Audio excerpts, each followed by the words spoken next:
जय हिंद दोस्तों, मैं हूं प्रदीप कुमार और स्वागत है आपके अपने YouTube channel knowledge booster classes 2.0 में। तो हमने पिछले वीडियो में जो हम पढ़ रहे हैं लुसेंट की सीरीज, और लुसेंट में पॉलिटी और हिस्ट्री हम साथ साथ में कवर कर रहे हैं। तो अभी पॉलिटी के वीडियो आएंगे और एक हिस्ट्री का और वीडियो आपके मिल जाएगा, ठीक है। और जो हम पढ़ रहे हैं इसमें भारतीय संविधान का जो संक्षिप्त इतिहास है उसको पढ़ रहे हैं। उसमें हमने दो पार्टों में बांट रखा था, एक तरफ कंपनी शासन अधिनियम जो बनाए गए थे वो, और दूसरा जो हम क्राउन का शासन यानी कि ब्रिटिश ताज शासन के अधीन जो नियम बनाए उसको हम अभी पढ़ रहे हैं। तो उसमें हम देखते हैं 1919 ईस्वी का भारत शासन अधिनियम। 1919 मॉन्टेग्यू चैम्सफोर्ड सुधार के नाम से जाना जाता था। तो मॉन्टेग्यू पहले है। तो अभी हमने पिछली क्लास में सब पढ़ा, भारत सचिव कौन था, सब चीज़ें डिटेल में पढ़ी। आपको वो क्लास देखनी पड़ेगी। अब आप तीनों क्लास जब देखेंगे तभी समझ पाएंगे, अगर एक क्लास उठा के देखेंगे तो आपको समझ में नहीं आएगा। तो ये क्या है, भारत सचिव जो 1858 से ये पद को सृजित किया गया था। किसको? कोर्ट ऑफ डायरेक्टर्स और बोर्ड ऑफ कंट्रोलर्स को हटा के एक भारत सचिव पद आया था उसको, ठीक है। तो भारत सचिव है ये मॉन्टेग्यू, और चैम्सफोर्ड यहाँ का क्या है, वायसराय है, ठीक है। तो ये दोनों तब्दीलियाँ हुई थी। ये वनडे एग्जाम के उससे भी इम्पोर्टेंट है कि 1858 में कौन सा नया पद जोड़ा गया था, viceroy. Governor general of India किस नाम से बोला गया, वायसराय के नाम से बोला जाने लगा, ठीक है। तो ये है 1919 का, 1858, ठीक है, 1861 और 1909 ये हमने अभी पिछले वाले में पढ़े। और एक चीज़ और याद रखना, जो दो नियम और आए थे हमने उस वीडियो में नहीं उनका किया जिक्र, तो थोड़े इंपॉर्टेंट नहीं है लेकिन उनको वनडे एग्जाम के लिए इम्पॉर्टेंट है। 1873 में एक अधिनियम आया। अब ये स्पेशली क्यों आया था? 1873 का जो अधिनियम आया था ये आया था कंपनी को ख़त्म करने के लिए, ठीक है। यहाँ से क्या किया, कंपनी का शासन एकदम, कंपनी को ही, जो कंपनी थी ईस्ट इंडिया कंपनी, उसको ही ख़त्म कर दिया गया, ठीक है। और इसके बाद एक और आया था, ये आपका 1873 के बाद आया था 1876 में। 1876 में ये भी एक अधिनियम आया था, और ये स्पेशल आया था अधिनियम किस लिए, ये आया था जो ब्रिटिश की सम्राज्ञी है, ब्रिटिश की रानी है, उसको क्या अब भारत की सम्राज्ञी घोषित कर दिया गया था। इसीलिए आया था 1876 का अधिनियम। और जो जिसे भारत की सम्राज्ञी घोषित किया गया था वो कौन थी? विक्टोरिया। तो आपको याद रखना, ठीक है। 1876 में विक्टोरिया थी रानी, वो भारत की सम्राज्ञी घोषित की। एक और इसका इम्पोर्टेंट पॉइंट है, वो भी याद रखना आप। इसमें क्या अभी हम पढ़ रहे थे, पिछले वाले में हमने देखा एक कार्यकारिणी परिषद होती थी, एक होती थी विधान परिषद, ठीक है। कार्यकारिणी परिषद में 6ठे सदस्य की एंट्री यहाँ से हुई थी और इसको PWD डिपार्टमेंट सौंपा गया था, ठीक है, लोक निर्माण विभाग डिपार्टमेंट।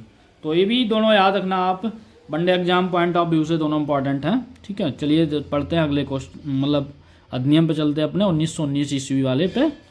तो 1919 ईस्वी में केंद्र में द्विसदनात्मक विधायिका की स्थापना हुई, पहली राज्य परिषद और दूसरी केंद्रीय विधानसभा, ठीक है। राज्य परिषद और दूसरी केंद्रीय विधानसभा। जो कार्यकारिणी परिषद थी वो तो बनी रहेगी और ये अलग बात है, ठीक है, दोनों। तो राज्यसभा में 60 सदस्य थे, इसमें से 34 क्या थे, निर्वाचित थे, 5 साल के लिए निर्वाचित किए जाते, तो 26 क्या थे, मनोनीत होते थे। केंद्रीय विधानसभा में 144 सदस्य थे और निर्वाचित 3 वर्ष के लिए, और 44 मनोनीत। तो यहाँ से एक चीज़ आपको समझ में आएगी, यहाँ पे क्या स्टार्ट हो गया, द्वैत शासन प्रणाली ये स्टार्ट कर दी गई। द्विसदनात्मक विधायिका की स्थापना कब हुई, अगर क्वेश्चन पूछा जाता है तो कब बताएंगे, 1919 के अधिनियम के तहत, ठीक है। अब हम चलते हैं एक चीज़ और, यहाँ से प्रत्यक्ष, अभी तक जो चुनाव प्रणाली चली आ रही थी अप्रत्यक्ष रूप से, अब यहाँ पे क्या हुआ, प्रत्यक्ष चुनाव प्रणाली अपनाई गई, ठीक है। प्रत्यक्ष चुनाव प्रणाली कब आई थी, 1919 के अधिनियम के द्वारा। और सांप्रदायिक आधार पर हमने अभी बताया था पिछले वाले वीडियो में, 1909 में जो मुसलमानों को सांप्रदायिकता के आधार पर इन्हें मतलब एक तरीके से रिजर्वेशन मिला था, ठीक है, सांप्रदायिक चुनाव प्रणाली में। तो इसी तरीके से सांप्रदायिक चुनाव प्रणाली जो है, सांप्रदायिकता भाई बढ़ती गई और सांप्रदायिकता के आधार पर निर्वाचन प्रणाली का यहाँ विस्तार आगे भी हुआ। अब यहाँ पे सिखों को, ईसाइयों को, आंग्ल भारतीयों और यूरोप पर भी लागू कर दिया गया। ठीक है, ये हुआ, यानी कि सांप्रदायिकता आपकी बढ़ रही है, यहाँ पे घट नहीं रही है, क्योंकि अंग्रेजों को क्या करना है, फूट करना है, यानी कि सभी को अलग अलग बांट रखा है इनने। अब अगर हम चलेंगे 1935 में तो वहाँ पे और बढ़ जाएगी। वहाँ पे क्या होगा कि ये जो है, ये मतलब दलितों को भी दे देंगे सांप्रदायिकता के आधार पर चुनाव। ठीक है, तो ये बढ़ ही रही है, ये घट नहीं रही है, क्योंकि इन्हें शासन करना है, फूट डालना है लोगों में। तो आगे बढ़ते हैं हम इसमें, द्वैत शासन प्रणाली। तो इसमें हम देख रहे थे अभी जो दो चीज़ें आई थी इंक्लूड होके, केंद्रीय विधानसभा और विधान परिषद। ठीक है, केंद्रीय विधानसभा और विधान परिषद, और या तो फिर विधान परिषद या फिर राज्य परिषद भी बोल देते हैं उसको। केंद्रीय विधानसभा और राज्य परिषद दो मतलब द्वैत शासन प्रणाली के अंतर्गत दोनों का ये मतलब सर्जन हुआ। तो प्रांतों में द्वैत शासन प्रणाली का जनक, ठीक, अब ये दोनों क्या हैं, केंद्रीय विधानसभा और विधान परिषद, ये मतलब प्रांतों में भी आगे कर दी गई। ये सेंट्रल लेवल पे थी और क्या प्रांतों में भी इसको अप्लाई कर दिया गया द्वैत शासन प्रणाली को। और अब यहाँ पे देखना एक बात, यानी कि जो सेंट्रल था, यानी कि वायसराय और उसकी कार्यकारिणी 6 सदस्य वाली, और वहाँ पे विधान परिषद। अब यहाँ पे केंद्रीय विधानसभा और राज्य परिषद। ठीक है, ये दोनों अब इनको यहाँ पे राज्यों में भी जो प्रांत बनाए गए थे, 16 प्रांत लगभग, बंगाल, मद्रास, उड़ीसा, उस उत्तर पश्चिमी प्रांत, ऐसे असम, तो इन सब में क्या इसको भी लागू कर दिया गया। लेकिन यहाँ पे केंद्र के और राज्य के दोनों क्षेत्रों को बांट दिया गया, कहाँ पे कौन सा शासन करेगा। ठीक है, तो अब देखिए ये द्वैत शासन प्रणाली का जो जनक था, ये याद रखना फैक्ट है और मतलब वनडे एग्जाम के तहत इम्पोर्टेंट है, लियोनस कार्टियस। ठीक है, प्रांतों के जो विषय थे वो आरक्षित थे, हस्तांतरित 2 विषयों में बांटा गया, यानी कि वित्त, भूमि कर, अकाल सहायता, न्याय, पुलिस, पेंशन, छापा खाना, समाचार पत्र, सिंचाई, जलमार्ग, बिजली, गैस। इसका प्रशासन गवर्नर और उसकी कार्यकारी परिषद को दिया गया। गवर्नर यानी कि दोनों में इंपॉर्टेंट है, गवर्नर तो सेंट्रल में है भाई, वो तो करेगा हस्तक्षेप। ठीक है, लेकिन प्रांतों की जो कार्यकारी परिषद है, गवर्नर प्लस कार्यकारी परिषद को ये दिया गया आरक्षित क्षेत्र, और हस्तांतरित क्षेत्र किसको दिया गया, गवर्नर प्लस विधान परिषद के जो उत्तरदायी सदस्य थे विधान परिषद के, ये देखिए उत्तरदायी मंत्रियों की सहायता लेता था कौन, गवर्नर जनरल, यानी कि वायसराय। एक तरीके से हमने कहा नहीं था आपको, गवर्नर जनरल भी मिलेगा शब्द, वायसराय भी मिलेगा देखने को, हर जगह किताबों में लिखा। तो शिक्षा, पुस्तकालय, संग्रहालय, स्थानीय स्वायत्त शासन, चिकित्सा सहायता, सार्वजनिक निर्माण विभाग, PWD। ठीक है, और जो 6वां सदस्य जोड़ा गया था, याद रखना आपको किस रूप में जोड़ा गया था, ये 6वां सदस्य जोड़ा गया था आपको 1776 में, सॉरी 1776 नहीं, 1976 का अधिनियम था, जब सम्राज्ञी जो यहाँ की भारत की सम्राज्ञी रूप में घोषित किया गया था रानी विक्टोरिया को, तभी ये जोड़ा गया था। ठीक है, तो कार्यकारी परिषद में कितने सदस्य हो गए उसके, 6। ये चीज़ें याद रखना, कन्फ्यूजन नहीं होना चाहिए आपको। ठीक, तो इसीलिए हम थोड़ा डिटेल में बताते चीज़ें। अब ये समझ में आ गया होगा, यानी कि ये जो चीज़ है प्रांतों में लागू है। ठीक है, ये जो प्रांतों में द्वैत शासन प्रणाली के अंतर्गत किसको कहाँ शासन करना, दोनों के क्षेत्र बांट दिए गए। गवर्नर मतलब पूरे ऑल इंडिया का मतलब हेड था, उसको तो हर जगह मतलब अधिकार था, मतलब उसको हस्तक्षेप करने का अधिकार प्रत्येक जगह था। ठीक है, अब देखो इस अधिनियम के अनुसार वायसराय की कार्यकारी परिषद थी 6 सदस्यों में से 3 भारतीय सदस्यों का होना आवश्यक हो गया। जो कार्यकारिणी परिषद थी पहले एक भी नहीं लिया जाता था, उसमें 6 सदस्यों, अभी हम बता रहे थे ना, धीरे धीरे क्या है भारतीयों का इंटरफेयर हो जाएगा, क्योंकि अंग्रेजों को पता चल गया कि हम भारतीयों के प्रति अगर भारतीयों को शामिल नहीं करते हैं तो हम भारत पे शासन नहीं कर सकते। तो इस अधिनियम के अनुसार वायसराय की कार्यकारी परिषद में 6 सदस्यों में से 3 सदस्य ले लिए गए भारतीय, और किसको, कमांडर इन चीफ को छोड़कर। ठीक है, अब हम चलते हैं इसके आगे चौथे पॉइंट की ओर। इसमें चौथा पॉइंट है, इसने संप्रदाय के आधार पर सिखों, भारतीय, ईसाइयों, आंग्ल भारतीयों और यूरोपियों के लिए पृथक निर्वाचन के सिद्धांत को विस्तारित किया। यानी कि जो आपका सांप्रदायिकता के आधार पर निर्वाचन या रिजर्वेशन चल रहा था वो आपका बढ़ता जाएगा, और 1935 में दलितों को भी यहाँ पे पृथक निर्वाचन का अलग मिल जाएगा। यानी कि इनको करना है फूट और करना है शासन, तो इसीलिए सांप्रदायिकता ये बढ़ाते जा रहे हैं। ठीक है, तो इस कानून ने अब आगे 5वां, इस कानून ने संपत्ति, कर या शिक्षा के आधार पर सीमित संख्या में लोगों को मताधिकार प्रदान किया। यानी कि अब उस समय मतदान देने का अधिकार केवल सीमित लोगों के पास था, और किसके आधार पर? संपत्ति के आधार पर, कर के आधार पर, शिक्षा के आधार पर। जो सक्षम लोग थे उन्हीं को ही वोटिंग करने का अधिकार था। ये नहीं कि सभी को वोट करने दिया जाएगा, ऐसा नहीं था। ठीक है, तो प्रत्यक्ष निर्वाचन प्रणाली जरूर हो गई थी, लेकिन सबको मतदान का अधिकार नहीं था। ये सब इंपॉर्टेंट पॉइंट हैं जो छांट के हमने लिखे यहाँ पे। इस अधिनियम ने भारत में एक लोक सेवा आयोग का गठन, इंपॉर्टेंट पॉइंट है, जो लोग वनडे एग्जाम की तैयारी कर रहे हैं वो जरूर इनको याद रखें। लोक सेवा आयोग के गठन का प्रावधान किया गया। अंततः 1926 में ली आयोग के सिफारिश पर सिविल जो सेवकों की भर्ती के लिए केंद्रीय लोक सेवा आयोग का गठन किया गया। आपको याद रखना, ली आयोग 1926 में किसके लिए बनाया गया था? भारत में लोक सेवा आयोग के गठन के लिए। और इसमें पहली बार केंद्रीय बजट को राज्य बजट से अलग कर दिया गया। ये तीनों पॉइंट इंपॉर्टेंट हैं, आपको याद रखने होंगे। ठीक है, चलते हैं हम अब अगले अधिनियम की ओर। और अपना अगला अधिनियम है 1935 भारत शासन अधिनियम 1935 का। और ये बहुत ही इंपॉर्टेंट है क्योंकि अपने जो संविधान है उसमें कई चीज़ें यहाँ से अडॉप्ट की गई हैं सीधी सीधी।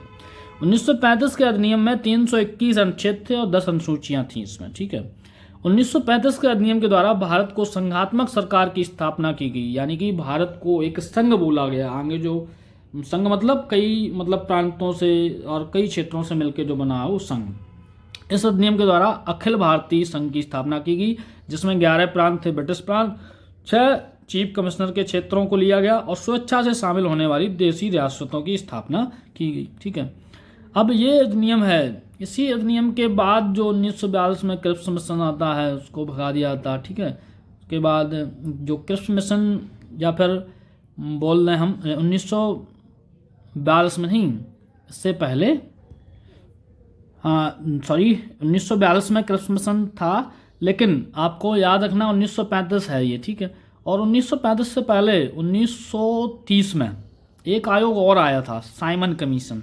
आपको याद होगा, इसका बहिष्कार हुआ था भारत में, साइमन कमीशन। आप चीज़ों को थोड़ी हम डिटेल में इसलिए बताते हैं क्योंकि इंटरलिंकिंग मेथड से आपको चीज़ें याद रह जाती हैं। अगर आपको 1930 याद रहेगा तो 1935 भी याद रहेगा, क्योंकि 1930 में जैसे साइमन कमीशन है, इसका हमने बहिष्कार किया था। ये एक्चुअली में जो ये नियम थे 1935 में जो लागू किए गए थे, ये सब साइमन कमीशन की रिपोर्ट से ही आए थे नियम। लेकिन इसका भारत में बहिष्कार इसलिए हुआ था क्योंकि साइमन कमीशन यानी साइमन आयोग था, इसमें कोई भी भारतीय नहीं था। और कोई भी भारतीय नहीं था, ये हम आपको बताते आ रहे हैं। विधान परिषद या कार्यकारिणी परिषद वायसराय में भारतीयों की एंट्री होगी, क्योंकि उन्हें पता था कि हम भारतीयों के बिना भारत में शासन नहीं कर सकते हैं। इसमें कोई अन्य भारतीय लिया नहीं 1930 के साइमन आयोग में। ठीक है, 1930 का साइमन आयोग जब आया था, ये क्या करते थे, हर 10 साल के बाद रेगुलेट करते थे। जैसे 1919 आया, 1909 आया। ठीक है, 1909 के बाद 1935। ठीक है, अब ये तो 1919 के बाद जो 1935 का शासन अधिनियम था, 10 साल के बाद ये चेंज करते थे अधिनियम। तो इससे पहले इन्हें एक साइमन आयोग बनाया जांच करने के लिए। ठीक है, और साइमन आयोग में एक भी भारतीय नहीं था, तो सीधा सा बात है बहिष्कार होना ही होना इसका। तो फिर क्या किया इन्होंने, इसके बाद इन लोगों ने इस जो 1930 का सामान्य आयोग था, इसमें जो कुछ चीज़ें थी, जैसे द्वैत शासन प्रणाली, अभी हम देख रहे थे द्वैत शासन प्रणाली। ठीक है, द्वैत शासन, राज्य परिषद और विधानसभा। ठीक है, केंद्रीय विधानसभा, ये ठीक है, 2 जगह से शासन। ठीक है, ये और सांप्रदायिक निर्वाचन है, जो सांप्रदायिकता के आधार पर निर्वाचन प्रणाली, वो ये सब कंटिन्यू इसमें रखी गई 1935 वाले में। 1930 में यही सब चीज़ें थी। तो 1930 की कमियों को दूर करने के लिए अभी आपको पता होगा गोलमेज सम्मेलन डाले गए। क्या डाले गए? गोलमेज सम्मेलन, जो 1930, 31, 32 तक चले। 3 गोलमेज सम्मेलन ने कराए और इसमें हर बार डॉक्टर BR अम्बेडकर जो दलित नेता थे, ये हर बार वहाँ पे शिरकत की। तो उन्हें धीरे धीरे दलित नेताओं ने भी अपना यहाँ पे सांप्रदायिकता के आधार पर निर्वाचन प्रणाली में एंट्री मार दी। ठीक है, तो 1935 में एक चीज़ सांप्रदायिकता और बढ़ गई। दलितों को भी हिंदुओं से अलग कर दिया गया अलग चुनाव के लिए, ठीक है। तो 1930 में जो ये अनुच्छेद थे, अनुसूचियाँ 1933 में ही बना ली गई थी। इसमें कुछ चीज़ों में सुधार करने के लिए गोलमेज सम्मेलन, महात्मा गांधी, ठीक है, ये सब लोग वहाँ गए, गोलमेज सम्मेलन समझौता हुआ, फिर इसको 1935 के अधिनियम में बना के डाल दिया गया। तो इस तरीके से बना था आपका 1935 का अधिनियम, और इसका सीधा संबंध किससे था? 1930 की साइमन कमीशन की रिपोर्ट से, जो साइमन कमीशन में बनाए गए थे। तो आप समझ गए होंगे 1935 के अधिनियम को। तो इस अधिनियम के द्वारा अखिल भारतीय संघ, अखिल संघ बन गया, ठीक है। और द्वैत शासन प्रणाली, शासन व्यवस्था, अब देखिए प्रांतों में द्वैत, ये इम्पोर्टेंट है। अभी इसमें हमने बोला था 1930 के साइमन आयोग ने, कमीशन ने द्वैत शासन प्रणाली जारी रखी, लेकिन जारी कहाँ रखी? केंद्र में। और जो प्रांत हैं वहाँ से ये खत्म कर दी गई। इस अधिनियम के द्वारा प्रांतों में द्वैत शासन व्यवस्था समाप्त कर दी गई और प्रांतीय स्वायत्तता का शुभारंभ हुआ। यानी प्रांत क्या हो गए? अब स्वतंत्र हो गए। जो प्रांत हैं वो स्वतंत्र हो गए, ठीक है, पूर्ण रूप से। अब केंद्र में द्वैत शासन की स्थापना हुई इससे, ठीक है। 1930 के आपको आधार बना के सब चीज़ें यहाँ पे हो रही थी 1935 के अधिनियम में। इस अधिनियम ने विधायी शक्तियों को केंद्र और प्रांतीय विधानमंडलों के बीच में, अब जितनी भी जो शक्तियाँ थीं, इनके जो पावर्स थे, अब केंद्रों में और राज्यों में बांटना है, ठीक है। अब यहाँ से ये जो सूचियाँ हैं ये आपको अपने भी संविधान में मिल जाएंगी। संवर्ती सूची, परसंघ मतलब संघ सूची, केंद्रीय सूची, ठीक है। ये क्या है? प्रांतीय सूची, या फिर आप अभी हम क्या बोलते हैं इसको? राज्य सूची। इसमें पावरों को इसको डिवाइड कर दिया गया, पावर यहाँ पे डिवाइड कर दी गई। तो विदेशी कार्य, करेंसी और मुद्रा, नौसेना, सेना, वायुसेना, जनगणना, ये सब किसने? परसंघ सूची, यानी कि वायसराय ने अपने पास रख ली है, ठीक है। वायसराय क्या था? ऑल इन ऑल था, सेंट्रल में था। अब प्रांतीय सूची, प्रांतों राज्यों क्या दिया गया? पुलिस, प्रांतीय लोक सेवा और शिक्षा, ये सब दी गई। संवर्ती सूची में यानी कि दोनों जो जिसपे, यानी कि प्रांत भी और केंद्र दोनों इस पे शासन कर सकते, मतलब नियम बना सकते थे। दंड विधि प्रक्रिया, सिविल प्रक्रिया, विवाह, ये सब किसमें? संवर्ती सूची में रखे गए। तो एक चीज़ याद रखना, यहाँ पे केंद्र द्वैत शासन की स्थापना हुई और इसमें क्या हुआ? प्रांत को और केंद्र की शक्तियों का बंटवारा हुआ, यानी कि सूचियाँ या संवर्ती सूची, संघ सूची आपको बोला जाए कहाँ से सम्मिलित? 1935 से ली गई, ठीक है।